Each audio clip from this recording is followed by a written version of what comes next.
Hi everyone, look at this code snippet. We have two variables here, x of char data type and I of int data type, right? And both are initialized. And we have two statements here which are using conditional operators. So the first statement, if it is true, we wanted to print x. And if it is in the second statement, if it is false, again we wanted to print x. So in both cases, it has to print x. So the value of which is uppercase x, right? So let us verify it. So to our surprise, it actually displays a different output than expected, right? So there is a reason behind it. And to know that, we need understanding of Java language specification on conditional operator. So here is the conditional operator specification.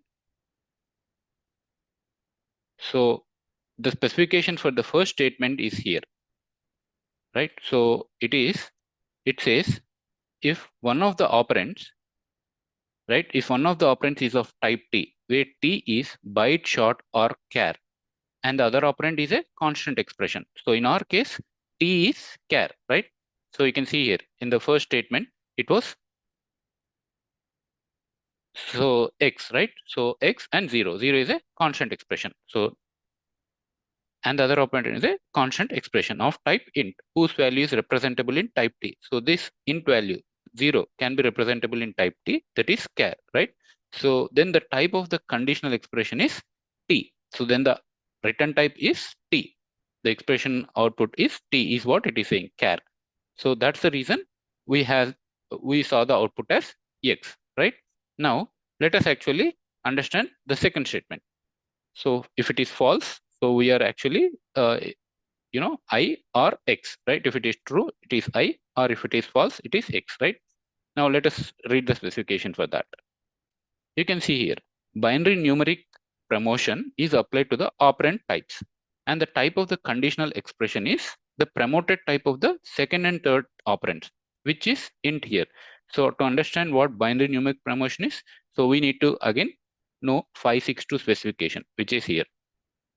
So binary numeric promotion, and under it, you can see here. So our statement actually falls in this category. If both operand, so the both operands are converted to type int, right? So this is the reason the second statement actually prints. So in this case, 0 and x, the equivalent int value of x. So that is the ASCII value of uppercase x, which is 88. So this is the reason we see this output, right? So how do you fix it? So it's simple. Putting final modifier on the declaration of I would turn I into a constant expression,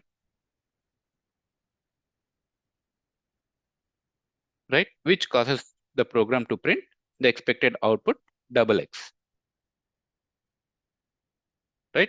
But it would still be confusing. And to eliminate this confusion, it is best to change the type of I from int to char, thereby, uh, avoiding this mixed type computation.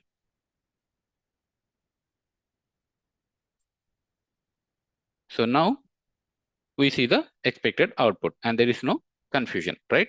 So in summary, it is always a best practice to use the same type for the second and third operands in the conditional expressions, right?